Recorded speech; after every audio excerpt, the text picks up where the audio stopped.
So, Pakistan's Supreme Court has ordered the arrest of the country's Prime Minister Raja Pervez Ashraf on corruption charges. The order came as crowds gathered outside Parliament calling for the resignation of the entire government.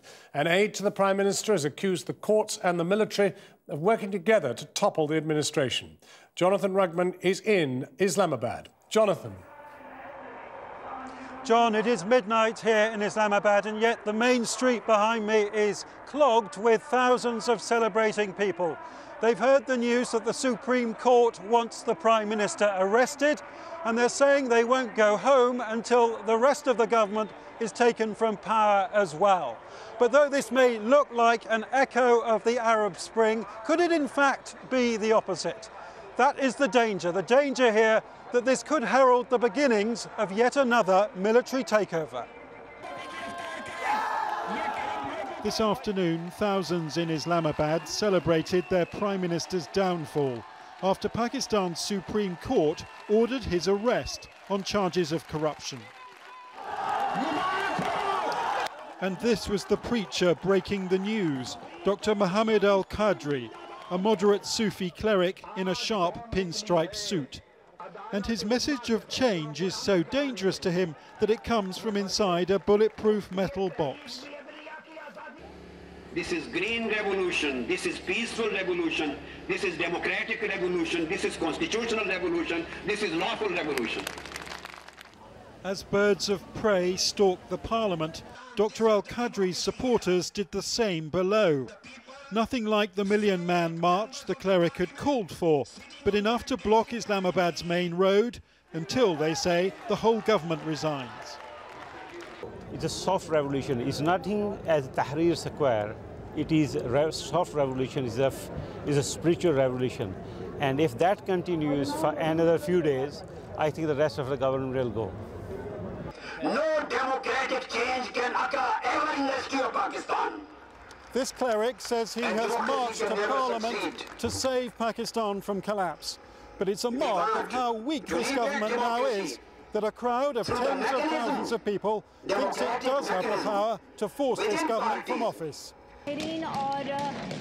Earlier, armed police fired tear gas and live ammunition into the air to keep protesters back from the centre of power. Afterwards, Dr. al-Qadri showed them the spent cartridges from behind his bulletproof glass, and he's clearly relishing the fight. The Supreme Court stopped his first target in his tracks.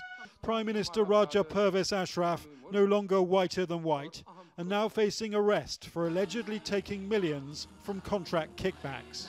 I believe it's a victory for Pakistan because, you know, the corrupt people, the corrupt politicians, they should be behind the bars.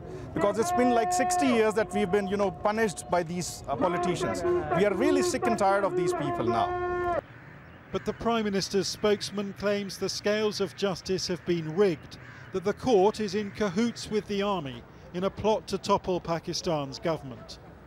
And we don't know if these hundreds of soldiers still defending that government tonight will support the protests against it and once again seize power. Jonathan Rugman, Channel 4 News, Islamabad. Well, live to Jonathan now, and indeed the masses are still down there behind you, Jonathan. It's a cold night, and one wonders how near we are to any kind of a military takeover. Well, I think that is the question. We have these people on the streets who say they are here to defend democracy. But to go back to Dr. al-Qadri, who you saw in my report there, is he all that he says he is? A lot of people in this country think he is a stooge of the army, that the army is backing these protests, that it wants to put pressure on the government so that it can eventually intervene.